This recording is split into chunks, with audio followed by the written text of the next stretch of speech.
نحمده ونستعينه ونستغفره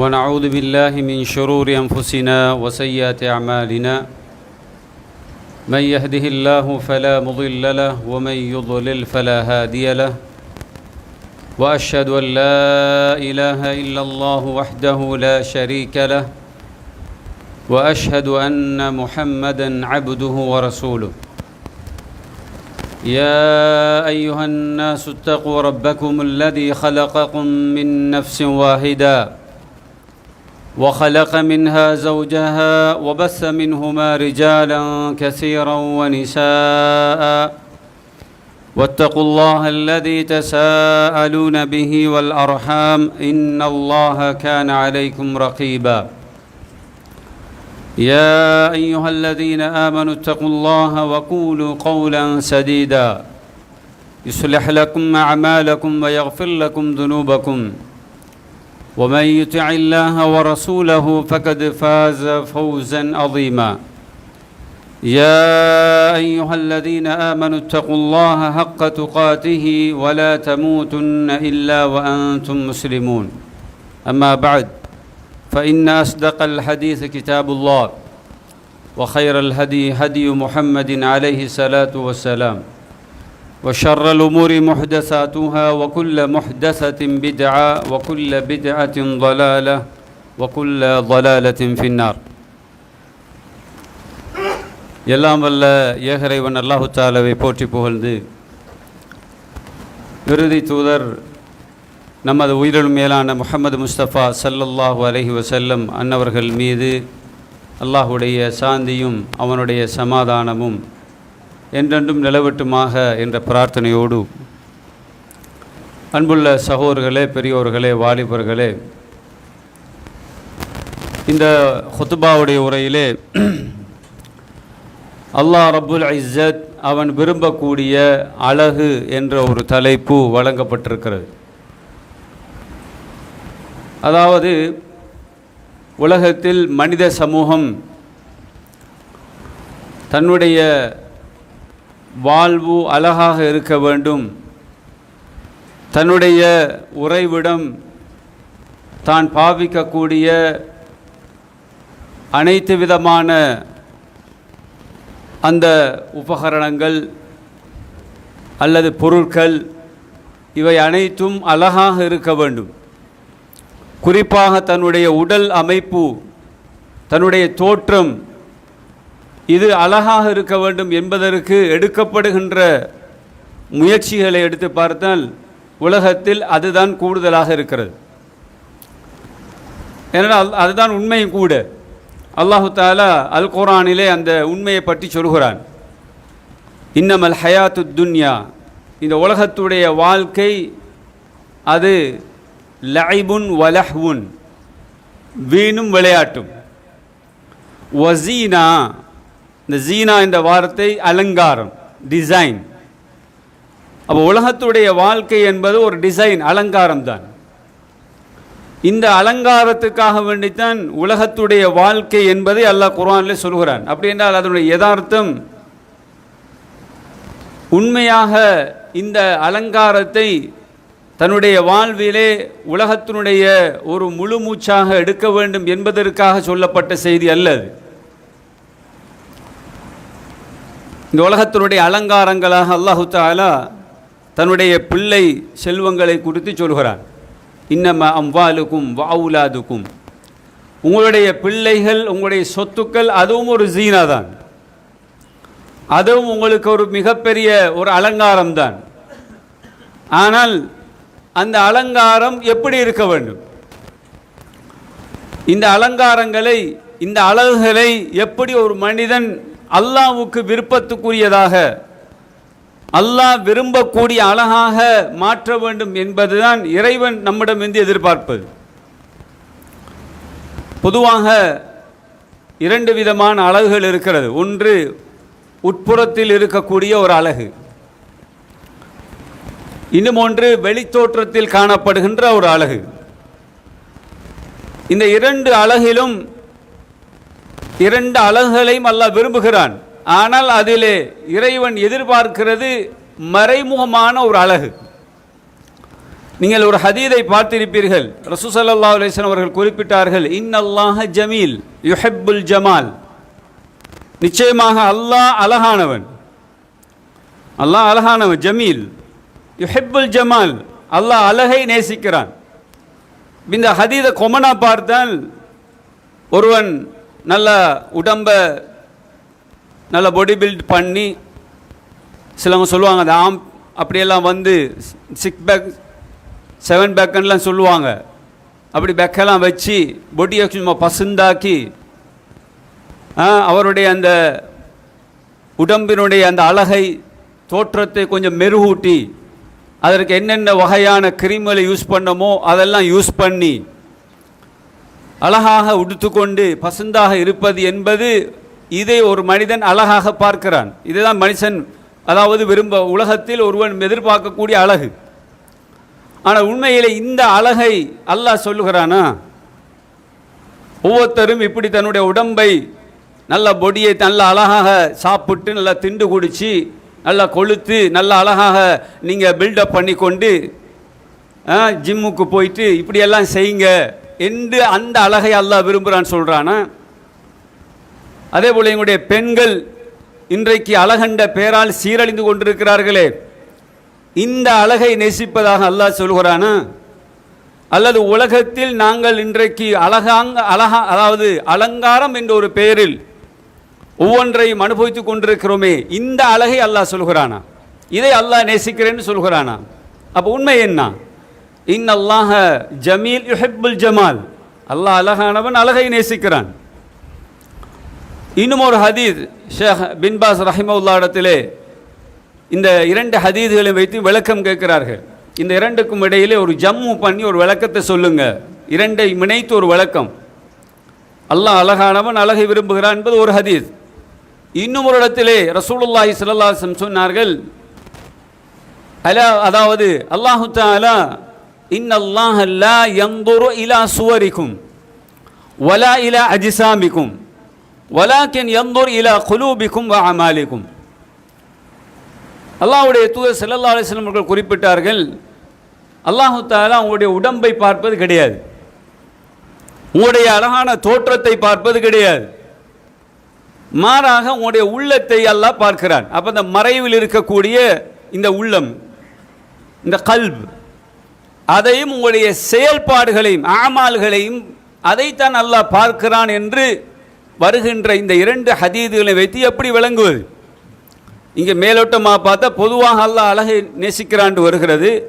ஆனால் இங்கே ரசூல் ஸல்லல்லாஹு அலைஹி வஸல்லம் வெளித்தோற்றத்தான அழகை அல்லாஹ் பார்ப்பது கிடையாது, உள்தோற்றத்தில் இருக்கின்ற அழகைத்தான் அல்லாஹ் நேசிக்கிறான், அதைத்தான் அல்லாஹ் பார்க்கிறான்னு சொல்கிறான்னா எப்படி விளங்குறது?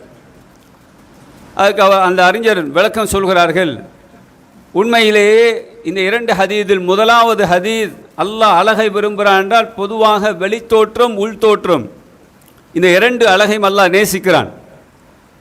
ஆனால் இந்த 2 அழகிலும் அல்லாஹு தஆலா யதார்த்தமாக உண்மையிலே நேசிப்பது என்பது அந்த உள்தோற்றம் அந்த அவனுடைய உள்ளம் சார்ந்த அவனுடைய செயல் சார்ந்த அந்த அழகைத்தான். அதுதான் அல்லாஹ்விடத்திலே விருப்பத்துக்குரியது என்பதை இந்த 2 ஹதீதை வைத்து விளக்கம் சொல்கிறார்கள். அது கொமனாக வந்த செய்தி, அதிலிருந்து இது ஒரு எக்ஸெப்ஷனாக சொல்லப்படுகின்ற ஒரு செய்தி.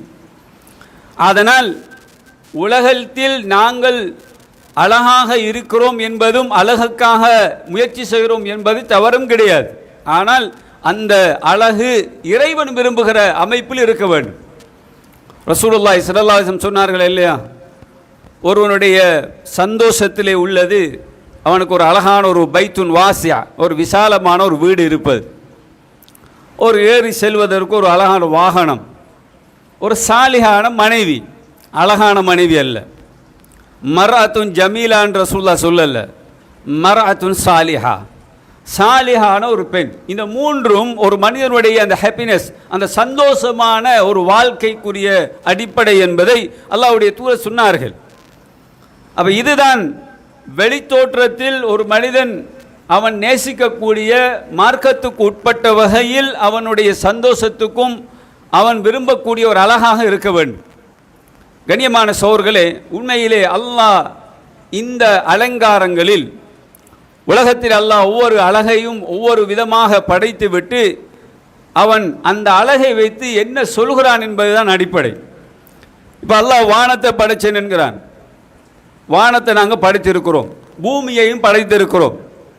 வானத்தையும் பூமியையும் படைத்ததுக்கு பிறகு அல்லாஹ் சொல்கிறான், அதிலே நாங்கள் மசாபே விளக்குகளை, ஒளி தரக்கூடிய விளக்குகளை, நட்சத்திரங்களை, சூரியன், இப்படி ஒவ்வொன்றாக அண்ட சராசரங்களை நான் படைத்து வைத்திருக்கிறேன். இதையெல்லாம் அலங்காரமாக வஸையன்னா ஸமா அத்துன்யா, வானத்தை அலங்காரப்படுத்தியிருக்கிறோம், பூமியை அலங்காரப்படுத்தியிருக்கிறோம். அதே போல உங்களுடைய வாழ்வாதாரத்துக்காக உங்களுக்காக ஆடு மாடு ஒட்டகைகள் மிருகங்கள் இவைகளில் உங்களுக்கு அலங்காரத்தை வைத்திருக்கிறோம். இப்படி அல்லாஹ் ஒவ்வொன்றாக சொல்கிறான். அப்போ இதை எல்லாத்தையும் சொல்லிவிட்டு அல்லாஹ் சொல்வது என்றால், இதை பார்த்து நீங்கள் சிந்திக்க கூடாதா? இந்த அலங்காரங்கள் ஊடாக இறைவனை நீங்கள் சிந்திக்க வேண்டும்.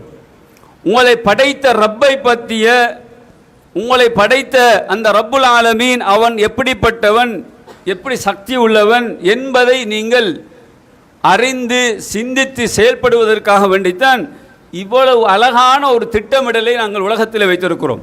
அதனால மனிதனை கூட அல்லாஹ் சொல்கிறான், லக்கத் ஹலக்னல் இன்சான ஃபி அஹ்ஸனி தக்வீம், மனிதர்களை நாங்கள் அழகான ஒரு தோற்றத்தில் படைத்திருக்கிறோம் என்கிறான். அப்போ அழகான தோற்றம் என்றால் நம்முடைய பார்வையில் பார்த்தா மனுஷன் எல்லாருமே அழகு கிடையாது. அதே போல மிருகங்கள் எடுத்துக்கொண்டால் அவைகளில் உங்களுக்கு அலங்காரம் மிக்கன்னு சொல்கிறான். வல் ஹைல வல் பிகால வல் ஹமீர லிதர்கபுஹா வஸீனா வயஹ்லுகு மா லா தஅலமூன். அல்லாஹ் நீங்கள் ஏறி செல்லக்கூடிய ஒட்டகைகள், அதாவது கோவேறு கழுதைகள், இப்படி ஒவ்வொன்றை அல்லாஹ் பட்டியல் போட்டு விட்டு இதெல்லாம் உங்களுக்கு அலங்காரம் அப்படின்றான். அலங்காரமாக படைச்சிருக்கிறோம் என்கிறான். அப்போ உண்மையிலே நாங்கள் பார்த்தா யதார்த்த ரீதியாக பார்க்கிற நேரத்தில் மனிதனை எடுத்துக்கொண்டா கூட நம்ம உலகியல் காரணங்களை வச்சு பார்த்தால், உலகியல் கண்ணோட்டத்தில் பார்த்தா எல்லாரும் அழகானவர்கள் கிடையாது. ஏன் நம்மட பார்வையில் அழகானவன்டா யாரு? கொஞ்சம் வாட்ட சாட்டமாக, கொஞ்சம் பொடி போட்டுக்கொண்டு, நல்லா கொஞ்சம் நிறம் உள்ளவனாக, அப்படி இருந்தால் கொஞ்சம் வாக்கான ஒருத்தராக இருந்தால் நம்ம இவர் பசுந்தான ஒரு ஆள், அழகான ஒரு ஆள்னு நம்ம சொல்லுவோம். ஆனால் அல்லாஹ் அப்படி சொல்லலை. ஒட்டுமொத்த மனித சமூகத்தையும் அழகாக படைச்சிருக்கோன்றான். நம்ம என்ன செய்கிறோம்? அல்லாஹ் படைத்த அழகுல குறை காண்கிறோம். அல்லாஹ் படைச்சிருக்கிறவங்கள கருப்பன், வெள்ளையன், சிவப்பன் இப்படி என்று சொல்லி நம்ம தான் என்ன செய்கிறோம்? அல்லாஹ்வுடைய படைப்புகளை பிரித்து வச்சிருக்கிறோம். ஆனால் அல்லாஹ் சொல்கிறான், மனித சமூகம் ஒட்டுமொத்தமுமே அழகான படைப்பு தான், அதுக்குள்ள எந்த வித்தியாசமும் இல்லை. அதனால தான் ரசூல் ஸல்லல்லாஹு அலைஹி வஸல்லம் அவர்கள் கூட அந்த மனிதர்களுக்குள் இருக்கக்கூடிய அந்த இன வேறுபாடு, நிற வேறுபாடு, இப்படி ஒவ்வொன்றையும் கலைந்தாங்க. இறுதி ஹஜ்ஜத்துல் வதாவிலே வைத்து அல்லாஹ்வுடைய தூதர் சொன்னார்கள், லா ஃபضل லிஅரபிய்யின் அலா அஜமீன். ஒருத்தன் ஆங்கிலம் பேசுகிறான், ஒருத்தன் அரபு பேசுகிறான் என்பதனால அவன் சிறந்தவன் கிடையாது. அதே நேரத்தில் ஒருத்தனுக்கு அரபு தெரியல, ஆங்கிலம் தெரியல என்பதனால அவன் என்ன செய்ய முடியாது, அவனுக்கு சிறப்பில்லை என்றும் கிடையாது. கண்ணியமான சகோதரர்களே, இதை வைத்து, மொழியை வைத்து யாருக்கும் இடையில ஏற்றவாட்டம் கிடையாது.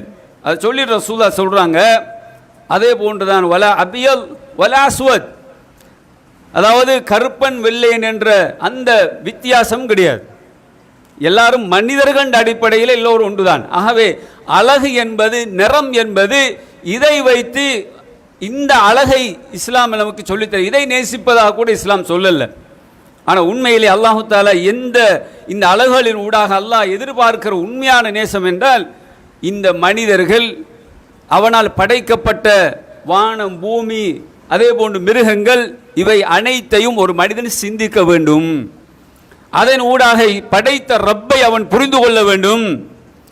இப்படிப்பட்ட ஒரு அழகை அல்லாஹ் விரும்புகிறார். எந்த அழகின் ஊடாக நீங்கள் இறைவனை அறிய முடியுமோ அப்படிப்பட்ட அந்த அடிப்படையில் நீங்கள் சிந்திங்க. உங்களுக்கு வழங்கப்பட்ட அழகை வைத்து பெருமை அடிக்காதீங்க, இறைவனை நீங்கள் நன்றி கூறுங்கள். அல்லாஹ் சொல்ல, அஃபலா யன்துரூன இலல் இப்லி கைஃப குலிகத், ஒட்டகத்தை பார்க்க வேண்டாமா எப்படி படைக்கப்பட்டிருக்கிறது? வ இல ஸமாஇ கைஃப ருஃபியத், வானத்தை பார்க்க வேண்டாமா அது எப்படி உயர்த்தப்பட்டிருக்கிறது?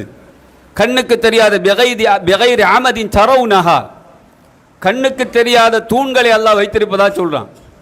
தூண் இருக்குது, வானத்தை காண தெரியாது, கண்ணுக்கு புலப்படாது. இப்படி அல்லாஹ் தஆலா இந்த ஒவ்வொரு படைப்பையும் சொல்லி காட்டி அதை அலங்காரமாக்கி அதை சிந்திக்க சொல்றான். அந்த அழகை ரசி என்ற அர்த்தம் என்ன? அந்த அழகை நீ சிந்திக்க வேண்டும் என்பதற்காக சொல்லப்படுகிற தகவல். அழகை ரசிப்பது என்பது வேறு, சிந்திப்பது என்பது வேறு. நம்ம எப்படி நினைச்சிருக்கிறோம் என்றா, அழகைக்காக வேண்டி வாழ்றோம், அழகை நாங்கள் ரசிக்கிறோம். ஆனால் அழகை வைத்து இறைவன் விரும்புகின்ற விதத்தில் நாம் சிந்திக்கவில்லை. இதை நம்ம புரிய வேண்டிய பகுதி. இன்னைக்கு ஒரு அழகான ஒரு பிளேஸை கண்டு நம்ம போயிடுறோம். இந்த நாட்டில் ஒரு இடம் நல்ல கூலான பிரதேசம் வேண்டாம், நோரெலியான்றா எல்லாரும் போகிறாங்க, சந்தோஷமாக இருக்கலாம், நல்ல கூலான பிரதேசம், நல்ல இதமாக இருக்கிற, நல்ல காற்று வரும், ஒரு அழகான ஒரு தோற்றம் இருக்குது, நல்ல மரமட்டைகள் இருக்குது, மலைகள் இருக்குது, இப்படி எல்லா வகையான அதாவது சுற்றுச்சூழல் நல்லா இருக்குது, என்வேமன் நல்லா இருக்குது. அதனால் எல்லாரும் போய் என்ன செய்கிறாங்க, ஓய்வு எடுக்கிறாங்க. எப்பயாவது இதை வைத்து படைத்த இந்த அலங்காரங்களை வைத்து இதை படைத்த ரப்பை நாம் யோசிச்சிருப்போமா, சிந்திச்சிருப்போமா? அப்போ அல்லாஹ் விரும்புகிற அழகு என்பது அந்த அழகின் ஊடாக இறைவனை சிந்திக்க என்பதற்காக. அல்லாஹ் சொல்லலாம், வஃபி அன்ஃபுசிக்கும் அஃபலா துப்சிரூன், உங்களே நான் அழகாக படைச்சு வச்சிருக்கேன்ப்பா, உங்களையே நான் அழகாக படைச்சிருக்கிறேன். அப்போ உங்களை பற்றி எப்பயாவது சிந்திச்சிருக்கீங்களா? நம்ம நினைக்கிறோம், நமக்கு என்னப்பா முடிமூல, அதாவது முடிப்பே பெய்த்துட்டு தட்டையாயிட்டோம், உடம்பு கொஞ்சம் வெளிஞ்சிட்டு நம்ம அழகு குறைஞ்சிட்டோம். இதல்ல, இந்த அழகை இஸ்லாம் சொல்லலை. உனக்கு தரப்பட்ட அழகு என்பது மனிதன் என்ற உருவம், மனிதன் என்ற தோற்றத்தில் நீ வாழ்வது அழகுதான். அந்த அழகை நீ சிந்திக்க வேண்டும். அந்த அழகுதான், அதை வைத்து ஒரு மனிதன், அல்லாஹ் என்னை இப்படி வாழ வைத்திருக்கிறான், ஒரு மனிதனாக படைத்து என்னை வாழ வைத்திருக்கிறான் என்பதே இது மூலமாக ஒருவன் சிந்திப்பது என்பதுதான் அல்லாஹ் விரும்பக்கூடிய அழகு. உங்களுக்கு தெரியும், அதாவது அப்துல்லாஹ் இப்னு மஸ்ஊத் ரலியல்லாஹு அன்ஹு, அதாவது தஃப்சீர் கலையை எடுத்துக்கொண்டா கூட தஃப்சீர்களிலே மிகப்பெரிய ஒரு அறிஞராக பார்க்கப்படுகின்றவர் இப்னு அப்பாஸ் ரலியல்லாஹு போன்று இந்த அப்துல்லாஹ் இப்னு மஸ்ஊத் ரலியல்லாஹு அன்ஹு மதீனாவிலே தாபியங்களுடைய அந்த காலங்கள், சஹாபாக்கள் தாபியங்களிடத்தில், அதாவது தாபியங்கள் இந்த இப்படிப்பட்ட சஹாபாக்களிடத்திலே நிறைய குர்ஆனுடைய வசனங்களை படித்தார்கள். அதிலே 3 மதரசாக்கள் பெரிய மதரசாக்களாக இருந்தது அன்றைய காலத்திலே. ஈராக்கிலே ஒரு மதரசா, மக்காவிலே ஒரு மதரசா, மதீனாவிலே ஒரு மதரசா, மஸ்ஜிதுகளோடு குர்ஆனை படிப்பிக்கின்ற மதரசாக்கள். அந்த கட்டத்திலே மதீனாவிலே இருந்தவர் அப்துல்லாஹ் இப்னு மஸ்ஊத். அவரிடம் தான் நிறைய சஹாபா, நிறைய தாபியங்கள் படித்தாங்க. அப்போ இந்த அப்துல்லாஹ் இப்னு மஸ்ஊத் அவ்வளோ பிரபல்யமான ஒருவர், அவர் நிறைய ஹதீதுகளை அறிவித்த ஒருவர். அவருடைய வரலாறுகள் நிறைய நாம் படிச்சிருக்கிறோம். ஆனால் ஒரு தடவை இந்த அப்துல்லாஹ் இப்னு மஸ்ஊத் ரலியல்லாஹு அன்ஹு ஒரு மரத்தில் ஏறுறாங்க. ஏறுற நேரத்தில் அவருடைய அந்த ஆடை கொஞ்சம் விலகி அவருடைய அந்த கால் பகுதி கொஞ்சம் விளங்குது. அவருடைய ஒரு கால் கட்டையான ஒரு மனிதர். அவர் ஒரு கால், அதாவது இயற்கைக்கு மனிதன் கால் தோற்றம் சமமாக பேலன்ஸாக இருக்கும். ஆனால் அவருடைய ஒரு கால் என்ன செய்யுது, கொஞ்சம் மெலிந்ததாக இருக்கிறது. இதை பார்த்து சிலாக்க சிரிச்சிட்டாங்க.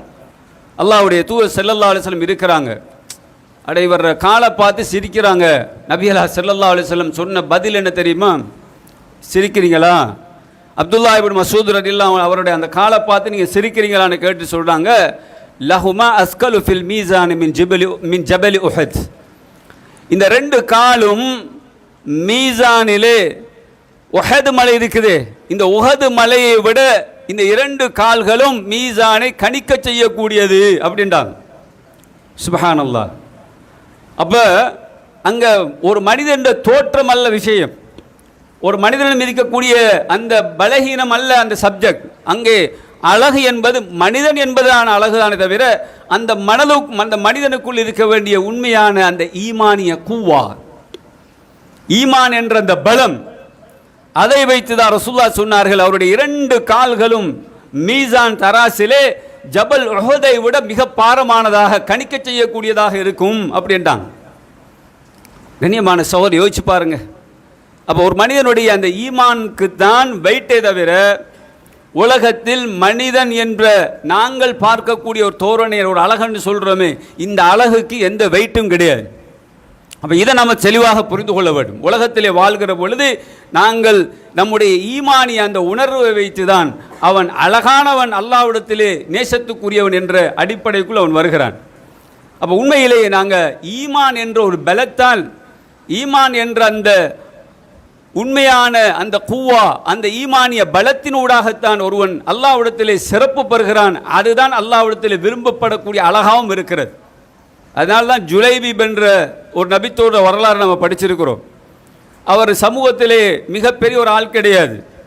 அவர் சமூகத்தில் மதிக்கப்படக்கூடிய ஒருவரும் அல்ல. அவருக்கு அவன் யாராவது திருமணம் கேட்டால் கூட முடிச்சு கொடுக்க மாட்டாங்க. கொஞ்சம் தோற்றத்தில் நம்முடைய பார்வையில் சொல்வதாக இருந்தால் ஒரு அழகில்லாத ஒரு மனிதர் என்று சொல்கின்ற அளவுக்குள்ளவர். ஆனால் சஹாபி, கண்ணியமான சௌலே, ரசூலுல்லாஹ் ஓண்ட படிப்பிக்கிறாங்க. அவருக்காக வேண்டி திருமணம் பேசப்படுது. எப்படி என்றால், ரசூலுல்லாஹ்விடத்திலே ஒரு அன்சாரி பெண்மணி, அந்த பெண்ணை ரசூலுல்லாஹ்விடத்தில் பெண் பேசப்பட்டு வருகிறது. யார் ரசூலுல்லாஹ், இந்த பெண்ணை நீங்கள் முடிச்சு கொள்ளுங்க. இப்படி ஒரு பெண்மணி இருக்கிற அன்சாரி பெண்மணி. அவள் ஏற்கனவே திருமணம் முடித்து விடுபட்ட ஒரு பெண்மணி. அப்போ அந்த பெண்மணியை தான் இங்கே ரசூலுல்லாஹ்விடத்திலே திருமணம் பேச வருகிறார். அல்லாஹ்வுடைய தூதர் சொன்னாங்க, எனக்கு விருப்பம் இல்லை. அப்போ அந்த கட்டத்திலே திருமணம் பேசி வந்த அந்த தகப்பனார் இடத்துல சொல்கிறார்கள், நான் ஒருவரை திருமணம் முடித்து தரட்டுமா? யாருன்னு கேட்குறாங்க. ஜுலைபீப். அப்போ அந்த மனிதர் சொல்கிறார், என்னுடைய மனைவிடத்திலே, அதாவது அந்த பெண்ணுடைய தாயிடத்திலே போய் நான் இது சம்பந்தமாக பேசிவிட்டு அனுமதி எடுத்து வருகிறேன் என்று. தாயிடம் போய் பேசினா தாய்க்கும் விருப்பம் இல்லை. இந்த ரெண்டு பேரும் பேசுகிற வார்த்தையை இவங்க விருப்பம் இல்லை என்ற செய்தி நம்ம ரசூலுல்லாஹ்ட்ட போய் சொல்லுவோம் என்று அந்த மனிதர் வெளியேற போகின்ற கட்டத்தில் உள்ளுக்கு இருந்து அந்த பெண்மணி சொல்கிறா, யார் உங்களிடத்தில் என்னை திருமணம் பேச சொன்னது?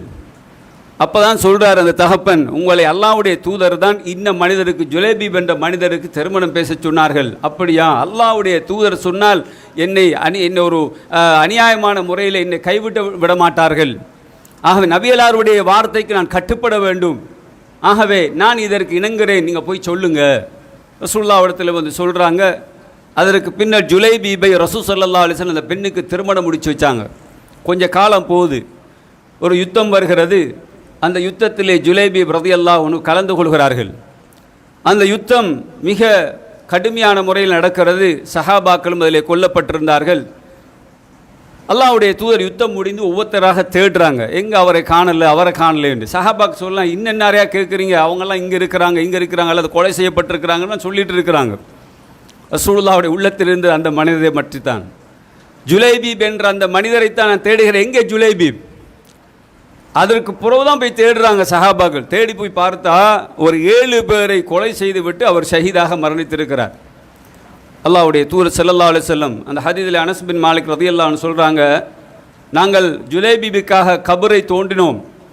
அவரை தோண்டி அந்த கபரில் அவரை அடக்கும் வரைக்கும் ரசூலுல்லாஹ், அதாவது அந்த ஜுலைபீபுடைய விரிப்பாக நபியலார் ஸல்லல்லாஹு அலைஹி வஸல்லமுடைய 2 கரங்கள் தான் அவரை தாங்கி நின்றது. அதுதான் அவருக்கு விரிப்பாக இருந்தது.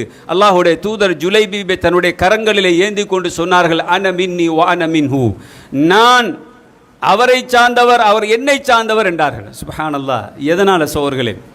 அழகல்ல, ஒரு மனிதனுடைய தோற்றம் அல்ல, ஈமானிய அந்த பலம், ஈமானுடைய அழகு, ஈமான் என்ற அந்த நேசம், அதுதான் விருப்பத்துக்குரியதாக மாறியது.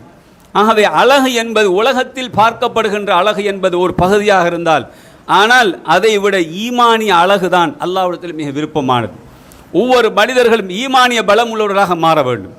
எங்களுடைய ஈமானிய அந்த பலத்தை வைத்து தான் அல்லாஹ் எங்களை நேசிக்கிறான். உண்மையிலே ஒரு ஆணை எடுத்துக்கொண்டால் கூட அந்த ஆணுடைய அழகு எப்படி? அவனுடைய முகத்தில் வருகிற தாடியை வளர விட வேண்டும். இதுதான் அழகு, அது ஒரு ஆணுக்குரிய அழகு.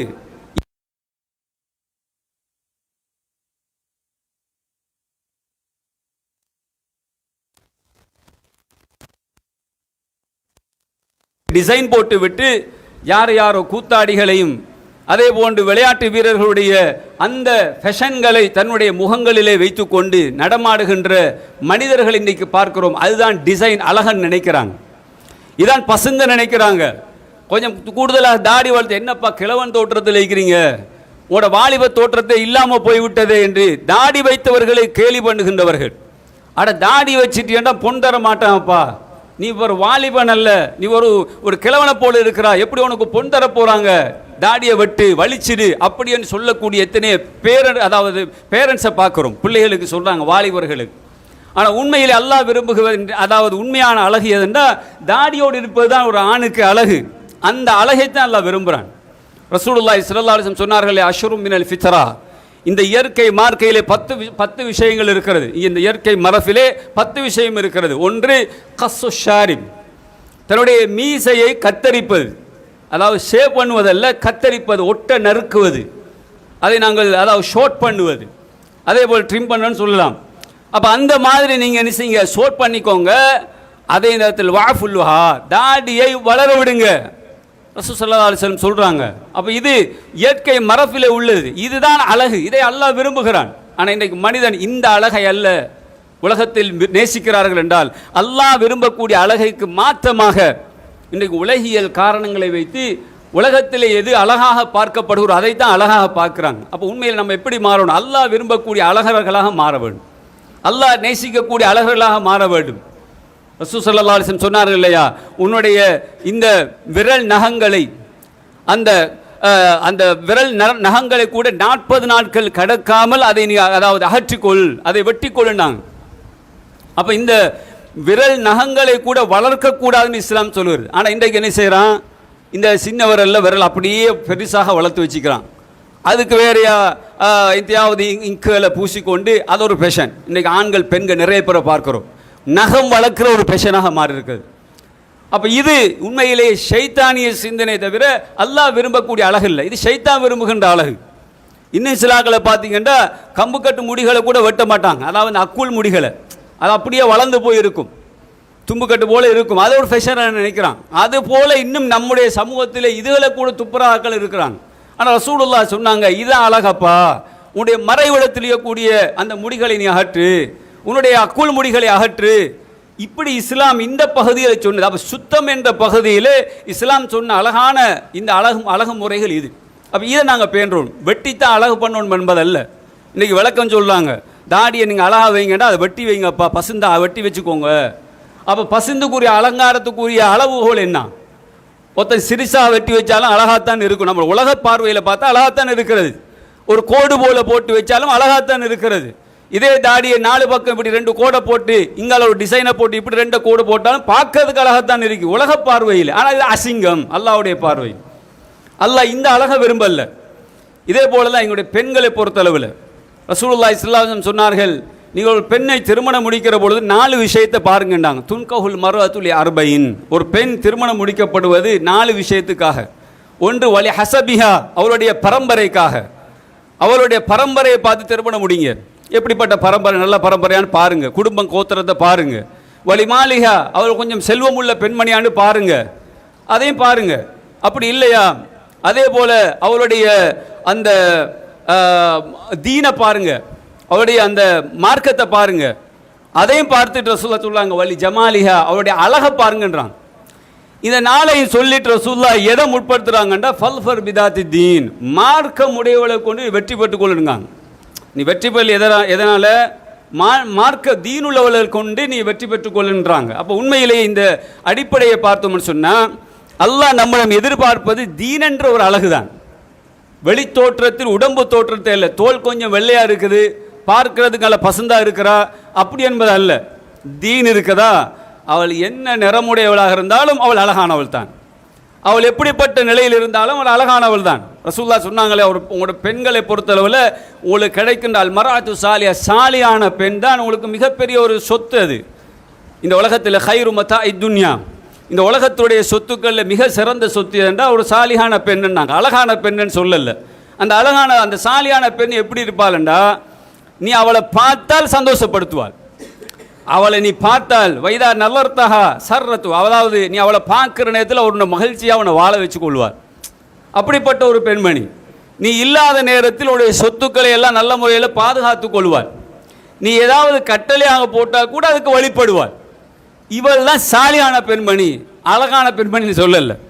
கண்ணியமான சோர்களே, இந்த குவாலிட்டிஸ்களைத்தான் இஸ்லாம் ஒரு அழகுக்கு சொல்கிறது. அப்போ இந்த அலங்காரங்களைத்தான் அல்லாஹ் நேசிக்கிறான். ஒரு பெண்ணிடமிருந்தும் ஆணிடமிருந்து அல்லாஹ் விரும்புவது இதுதான். உலக வாழ்க்கையில் கூட நம்மளுக்கு தேவையான ஒரு வீடோ ஒரு வாகனமோ நம்முடைய மனைவி கூட இது நமக்கு தேவை, இதை இந்த வரம்புகளோடு இருக்க வேண்டும் என்று அல்லாஹ் சொல்கிறான். இதான் அலங்காரம், இந்த அலங்காரத்தை அல்லாஹ் விரும்புகிறான் என்கிறான்.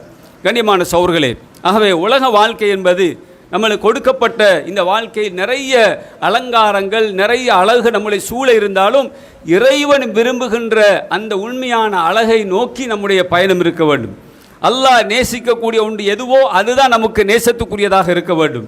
அல்லாஹ் விரும்பக்கூடிய அழகு ஏதோ அதுதான் நமக்கு விரும்பத்துக்குரிய அழகாக மாற வேண்டும் என்பதை நாங்கள் புரிந்து கொள்ள வேண்டும். வல்ல ரஹ்மான் நம் அனைவருக்கும் இறைவன் விரும்புகின்ற அழகை நேசிக்கக்கூடியவர்களாக, அதன்படி வாழக்கூடிய நன்மக்களாக நம் அனைவரும் அல்லாஹ் ஆக்கியருள்வானாக.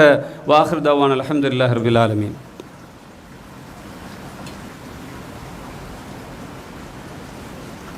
அல்ஹம்துலில்லாஹி ரப்பில் ஆலமீன். வஸ்ஸலாத்து வஸ்ஸலாமுல் அத்தம்மானில் அக்மலான் அலா சய்யிதினா முஹம்மதின் வஅலா ஆலிஹி வஸஹ்பிஹி அஜ்மஈன். அம்மா பாத். அன்புள்ள சகோதரர்களே, பெரியோர்களே, அல்லாஹ்வுடையார்களே, அதே போலதான் அல்லாஹு தாலா திருமறை குர்ஆனிலே பள்ளி வாயில்களுக்கு வருகின்ற நேரத்தில் யா பனி ஆதம் ஹுது ஜீனத்தகும் இந்த குல்லி மஸ்ஜிதின், நீங்கள் ஒவ்வொருவரும் பள்ளி வாயிலுக்கு வருகின்ற பொழுது ஆதமுடைய மக்களே அலங்காரத்தை எடுத்துக்கொள்ளுங்கள் என்று அல்லாஹ் சொல்கிறான். அலங்காரம் என்ன? இன்றைக்கு நிறைய பேர் நினச்சிட்டு இருக்கிறாங்க அலங்காரம் பண்ண ஒரு ஜுப்பா போட்டு தொப்பியை போட்டு பசுந்தா வந்தால் இது ஒரு அலங்காரம், இது ஒரு பகுதி. இந்த பகுதியை அல்லாஹ் சொல்லலை. உண்மையிலே நாங்கள் இது ஒரு பகுதிக்குள் வரும். ஆனால் உண்மையிலேயே இறைவன் விரும்பக்கூடிய அழகு என்ன? ஒரு மஸ்ஜிதுக்கு வர்ற பொழுது ஒருவன் எப்படி வரணும்? அழகான ஆடையோடு வரணும் என்றதில் மாற்று கருத்து கிடையாது. அல்லாஹு தாலா உங்களுக்கு தந்திருக்கக்கூடிய அந்த ஆடைகளை அவன் உங்களுக்காக அவனுக்கு இறக்கி வைத்திருக்கான்னு அல்லாஹ் சொல்லலாம். கது அன்சல்னா அலைக்கும் லிபாசன் யுவாரி சௌஆத்திக்கும் வரீஷா, உங்களுடைய மறைவிடங்களை மறைத்துக் கொள்வதற்கு தான் நம்ம ஆடையை தந்திருக்கோம். அப்போ மறைவிடங்களை மறைக்கக்கூடிய ஆடையாக இருக்கணும். அதுதான் அலங்காரம். அப்படிப்பட்ட அலங்காரத்தோடு பள்ளிக்கு வாங்கன்றான். இன்றைக்கு நிறைய பேர் பள்ளிக்கு வராங்க. நம்ம முதலாம் சப்பில் ரெண்டாம் சப்பில் நின்று பார்த்தா விளங்கும். முதலாம் சப்பில் இருக்கிறவங்களோட நிலையை பார்க்குறேன்டா. அவர் சுஜூது போனதை ருக்கு போனதை பார்த்தா அவரோட டீஷர்ட் அப்படியே மேலே போயிடும். முதுகில் அரைவாசி அதாவது பிற்பக்கம் அவருடைய அந்த பேக் சைட் அப்படியே அதில் ஒரு பாதி விளங்கிடும். உள்ளிக்கிறிக்க லங்கட் கூட வெளியே தெரிகிற அளவுக்கு, அந்த அளவுக்கு அவங்க இறுக்கமான ஃபிட்டான ஆடைகளை உடுத்துக்கொண்டு பள்ளிக்கு வராங்க. அவுரத்துகள் வெளியில் தெரிகிறது. அப்போ இப்படிப்பட்ட ஆடைகள் என்பது வரவேற்கத்தக்க ஆடை அல்ல. உங்களுடைய மறைவிடத்தை மறைக்கக்கூடியதாக இருக்கணுமென்றா அப்போ அது சம்பூர்ணமாக மறைக்கணும். தொழுகைக்குள்ளே வந்தால் கூட நம்மளுக்கு ஏன் ஆடை அற்றவர்கள் கிடையாது. சஹாபாக்கள் காலத்தை போல் நம்ம வாழலை. சஹாபாக்களத்தில் இருந்த ஆடைகள் என்ன, நம்மிடத்தில் இப்போ இருக்கக்கூடிய ஆடைகள் என்ன? அப்போ அதனால் நம்ம ஆடைகள் ஒரு நிரப்பமான ஆடைகளோடு வாரது சிறந்தது. அதைத்தான் நம்ம யூஸ் பண்ணி கொள்ளுவோம். ஆனால் இன்றைக்கு பள்ளி வாயிலுக்கு பார்த்தால் ஒவ்வொருத்தருடைய ஆடைகளும் அல்லாஹ் அக்பர். அதனால் நம்முடைய மறைவிடங்கள் வெளியில் தெரிகிற வண்ணம் ஆடைகள் இருக்கக்கூடாது. அப்போ இந்த அலங்காரத்தை எல்லாம் விரும்பலை. கொஞ்சம் ஃபிட்டாக உடுத்து வெளியில் தெரிகிற வண்ணம் உறுப்புக்கள்லாம் வெளியில் இந்த அளவுக்கு கண்டால் நம்முடைய ஆணுறுப்பு கூட வெளியில் தள்ளி கொண்டிருக்கு. நான் ஓப்பனாக சொல்கிறேன். சிலவங்க ஃபிட்டாக கலிசத்தை உடுத்துட்டு வருவாங்க, அந்த ஆணுறுப்பு மட்டும் வெளியே தெரியும் அவர் நடந்து வர்ற பொழுது. அந்த அளவுக்கு இருக்கிறது. அப்போ நம்ம இதை பெஷனாக நினைக்கிறோம். கொஞ்சம் இறுக்கமாக உடுக்கிறது என்பது, வெளியில் எங்களுடைய உறுப்புகள் வெளியே தெரியுது என்பது, நம்முடைய ஃபிட்டாக நம்முடைய 2 மார்பகங்கள் வெளியே தெரிவது என்பதெல்லாம் நம்ம அழகன்னு நினைக்கிறோம். இதே ஒரு பெண்ணுக்கு முன்னால் போகிற நேரத்தில் நம்ம வெட்கப்படும். எப்படி நாம் ஒரு பெண் வெளியில் வர்ற நேரத்தில் அவள் ஆடை உடுத்தும் நிர்வாணியாக இருக்கிறான்னு சொல்கிறோம் இல்லையா? அவள் அபாயா உடுத்து இருக்கிறாள், ஆனால் உடுத்தும் அவள் நிர்வாணியாக இருக்கிறாள். நிசா உன் காசியாத்துன் ஆரியாத்துன். அவளுடைய உடுப்பு எப்படி இருக்குன்னு சொன்னால் அவருடைய மறைவாக இருக்கக்கூடிய அந்த உறுப்புகளை வெளியில் தெரிகின்ற வண்ணம் அவ்வளோ ஃபிட்டாக உடுத்துட்டு வாராள். அப்போ இது அழகாக அவங்க நினைக்கிறாங்க. இந்த அழகை விரும்பல இஸ்லாம். இது உண்மையிலே மற்றவர்களை கவர்ந்து இழுக்கக்கூடிய ஒரு மோசமான ஒரு தீய ஒரு செயல். அப்போ இப்படிப்பட்ட உலகத்தில் நாம் அழகென்று கருதக்கூடிய சில விஷயங்கள் அல்லாஹ்விடத்தில் அழகு கிடையாது. அப்போ அந்த ஆடை விஷயத்தில் கவனம் செலுத்த வேண்டும். அதே நேரத்தில் சிலவங்களை நீங்கள் பள்ளி வாயிலுக்கு வந்தால் தெரியும், தொழுவாங்க, பக்கத்துலேருந்து தொழ முடியாது, அவ்வளவுக்கு நாத்தம் அடிக்கும். என்னென்னா ஒன்று அவங்க வாய் சுத்தம் பண்ணுறது கிடையாது, உடல் சுத்தம் கிடையாது. இன்னும் சொல்ல போனால் அவங்களுடைய பாவனைகள் மோசமான பாவனைகள், ஏதாவது சிகரெட் பீடி அதே போல் தூள் போன்றவைகளை பாவிச்சுட்டு பள்ளி வாயிலுக்கு வராங்க. இதனால் என்ன நடக்குதுண்டா, பக்கத்தில் இருந்து தொழுகின்றவர்களுக்கு டிஸ்டர்பாக இருக்கிறது. சில பொழுது நாங்கள் சுஜூது செய்கிறது இந்த காப்பாட்டில் கூட அந்த வாசம் அப்படியே நிற்குது. நம்ம இன்னொருத்தர் தொழுகிற நேரத்தை அதை உணர முடியுது.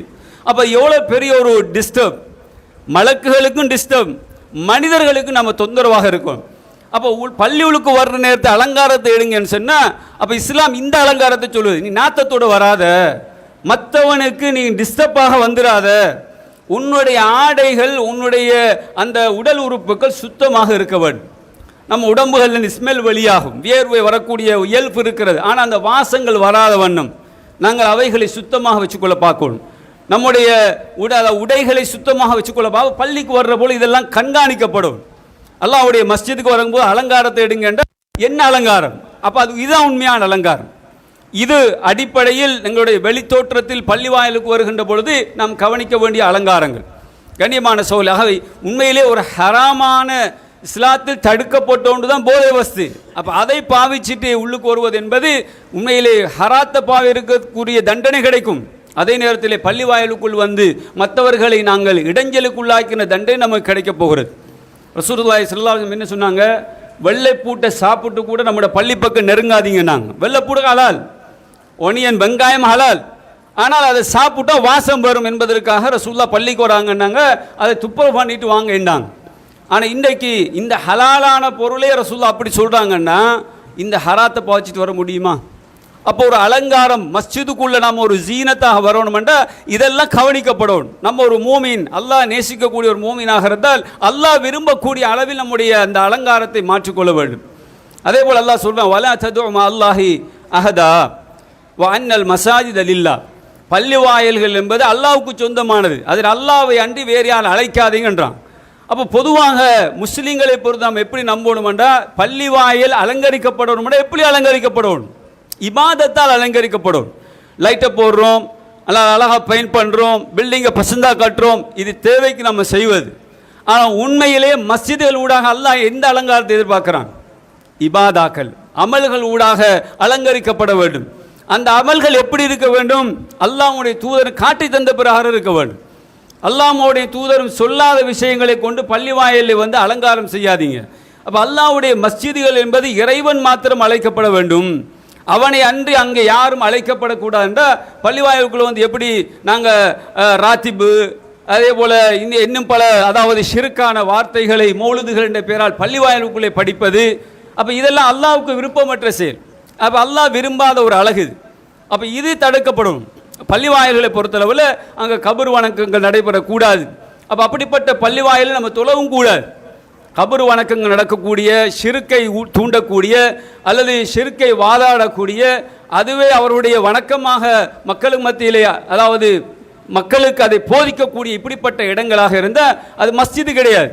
அப்போ கண்ணியமான சோதரிலே அல்லாஹ் சொல்லான், அல்லாவை அன்றி எந்த பள்ளி வாயிலிலே அல்லாவை விட்டு விட்டு வேறொன்று அழைக்கப்படுமோ, அல்லாவோடு சேர்த்து இன்னொருத்தரை அழைப்பாராக இருந்தால் அது பள்ளி கிடையாது. கண்ணியமான சோர்களே, அது மாத்திரமல்ல, பள்ளி வாயலை நிர்வாகம் செய்யக்கூடியவர்களை அல்லாஹ் சொல்கிறான். அவன் எப்படி இருக்கணும்ன்றா வலம் யக்ஷ இல்லல்லாஹ், அல்லாஹ்வுக்கு மட்டும் பயப்பட வேண்டும், அல்லாஹ்வுக்கு மட்டும்தான் பயப்பட வேண்டும். இது அல்லாஹ் விரும்புகிற அழகு. ஒரு மஸ்ஜிதுக்குள்ளே வாரவராக அவர் அல்லாஹ்வுக்கு மட்டும் பயந்து பள்ளி வாயலை செய்ய வேண்டும். இன்னொருத்தருக்கு பயந்து மனிதர்களுடைய சட்டங்களை நடைமுறைப்படுத்தி கொண்டு மனிதர்கள் சொல்லுகின்ற அந்த நடைமுறைகளை அந்த பள்ளிவாயில் நடைமுறைப்படுத்துவாராக இருந்தால் அது உண்மையான அழகாக இருக்க முடியாது. அப்போ ஹுது சீரத்துக்கும் இந்த குள்ளி மஸ்ஜித்னா நாங்கள் வெறுமனே வெளி அலங்காரம் மட்டுமல்ல, அங்கே அல்லாஹ் எதிர்பார்க்கக்கூடிய மஸ்ஜிதுக்குள்ளே எப்படி இருக்கணும் என்ற ஒரு அலங்காரம் இருக்கிறது. அந்த உண்மையான அலங்காரத்தை நாங்கள் பள்ளிவாயலில் நடைமுறைப்படுத்த வேண்டும். கண்ணியமான சகோதரர்களே, ஆகவே இந்த அடிப்படையிலே நாங்கள் ஒவ்வொரு விஷயத்திலும் அல்லாஹ் விரும்பக்கூடிய எங்களுடைய அதாவது சொல் செயல் நம்முடைய அனைத்து நடவடிக்கைகள் எல்லாவற்றிலும் அல்லாஹ் அழகை நேசிக்கிறான். அழகு என்பது ஒரு குறிப்பிட்ட ஒரு செயலோடு முடிவது கிடையாது. ஒரு ஷாயர், ஒரு புலவர் சொல்லுகிறார், அதாவது இந்த இன்னமல் ஜமால், அழகு என்பது வெறுமனே எங்களுடைய அஸ்வாபுகள், எங்களுடைய அந்த ஆடைகளை கொண்டு மாத்திரம் எங்களுடைய அந்த அலங்காரத்தை செய்வது அல்ல. உண்மையான இன்னமல் ஜமால், அதாவது ஜமாலுல் இல்மி வல் அதப், உண்மையான அழகு என்பது உண்மையான அந்த பசந்தன்னு சொல்வதாக இருப்பது என்பது அது அறிவு சார்ந்த அறிவு சார்ந்த அழகு அல்லது ஒழுக்கம் சார்ந்த அழகு என்று அழகாக சொல்கிறார். உண்மையிலே நம்முடைய ஒழுக்க பண்பாடுகள் அழகானதாக இருக்க வேண்டும். அப்படி என்ன நம்முடைய பேச்சு நல்ல பேச்சுகளாக இருக்கு, இதை அல்லாஹ் நேசிக்கிறான். இந்த அழகை அல்லாஹ் நேசிக்கிறான். நம்முடைய பார்வை நல்ல பார்வையாக இருக்க வேண்டும், அந்த அழகை அல்லாஹ் நேசிக்கிறான். நம்முடைய ஒழுக்க பண்பாடுகள் அது நல்ல இஸ்லாம் சொன்ன ஒழுக்க பண்பாடுகளாக இருக்க வேண்டும், நல்ல கேரக்டர்களாக இருக்கணும். அப்படிப்பட்ட அந்த கேரக்டர் உள்ளவர்களை, அப்படிப்பட்ட அழகை அல்லாஹ் நேசிக்கிறான். இப்படி நம்முடைய இபாதாக்கள், நம்முடைய செயல்கள் எல்லாவற்றிலுமே அல்லாஹ் விரும்பக்கூடிய ஒரு அழகு இருக்குது. அதுதான் உண்மையாக அல்லாஹ்விடத்திலே நமக்கு உண்மையான நேசத்தை பெற்றுத்தருவோம். அதுதான் யுஹிப்புல் ஜமால். அந்த ஜமாலைத்தான் அல்லாஹ் நேசிக்கிறான் என்பதை நாங்கள் புரிந்து கொள்ள வேண்டும். அல்லாஹ் நம் அனைவருக்கும் இறைவன் விரும்புகின்ற அமைப்பிலே இந்த அலங்காரத்தை அல்லாஹ் நமக்கு தந்த இந்த அழகான இந்த வழிகாட்டுதலை, இஸ்லாம் என்பதே ஒரு ஜமால் தான். இஸ்லாம் என்பது ஒரு அழகான ஒரு அழகிய ஒரு கொள்கை கோட்பாடு தான்.